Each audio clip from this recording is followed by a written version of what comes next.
Sir ಇದೊಂಥರ ಒಂದು ಹಬ್ಬದ ವಾತಾವರಣ, ಎಲ್ಲ ಇಡೀ ಕನ್ನಡ ಇಂಡಸ್ಟ್ರಿಗೇ ಹಬ್ಬದ ವಾತಾವರಣ. ಯಾಕಂದರೆ ಶಿವಣ್ಣ ಅಂದರೆ ಎಲ್ಲರಿಗೂ ಒಂಥರ ಅದು ಒಂದು ನಮಗಂತೂ ದೇವರ ಸಮಾನ ಸರ್.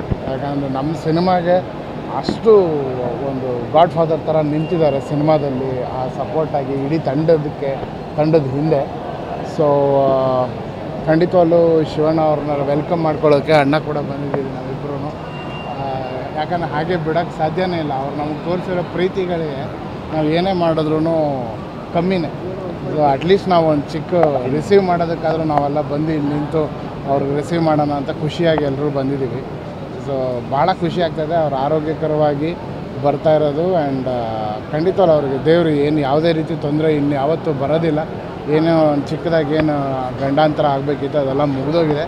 ಇನ್ಮೇಲೆ ಮತ್ತೆ ಶಿವಣ್ಣ ಅವರು ಇನ್ನೊಂದು 150 ಸಿನಿಮಾ ಮಾಡ್ತಾರೆ, ಇನ್ನೂ ನಮ್ಮೆಲ್ಲರನ್ನ ಎಂಟರ್ಟೈನ್ ಮಾಡ್ತಾರೆ. ನಮ್ಮ ತಂಡದಿಂದ ಅಣ್ಣ ಬಂದಿದ್ದೀವಿ, ನಾವಿಬ್ಬರು ಬಂದಿದ್ದೀವಿ.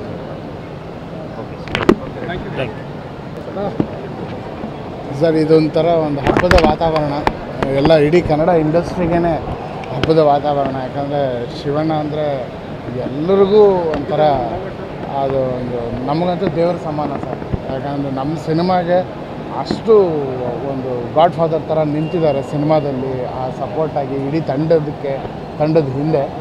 ಸೊ ಖಂಡಿತವಾಗ್ಲೂ ಶಿವಣ್ಣ ಅವ್ರನ್ನ ವೆಲ್ಕಮ್ ಮಾಡ್ಕೊಳ್ಳೋಕ್ಕೆ ಅಣ್ಣ ಕೂಡ ಬಂದಿದ್ದೀವಿ ನಾವಿಬ್ಬರೂ. ಯಾಕಂದರೆ ಹಾಗೆ ಬಿಡೋಕ್ಕೆ ಸಾಧ್ಯನೇ ಇಲ್ಲ. ಅವ್ರು ನಮಗೆ ತೋರಿಸಿರೋ ಪ್ರೀತಿಗಳಿಗೆ ನಾವು ಏನೇ ಮಾಡಿದ್ರೂ ಕಮ್ಮಿನೇ. ಸೊ ಅಟ್ಲೀಸ್ಟ್ ನಾವು ಒಂದು ಚಿಕ್ಕ ರಿಸೀವ್ ಮಾಡೋದಕ್ಕಾದರೂ ನಾವೆಲ್ಲ ಬಂದು ಇಲ್ಲಿ ನಿಂತು ಅವ್ರಿಗೆ ರಿಸೀವ್ ಮಾಡೋಣ ಅಂತ ಖುಷಿಯಾಗಿ ಎಲ್ಲರೂ ಬಂದಿದ್ದೀವಿ.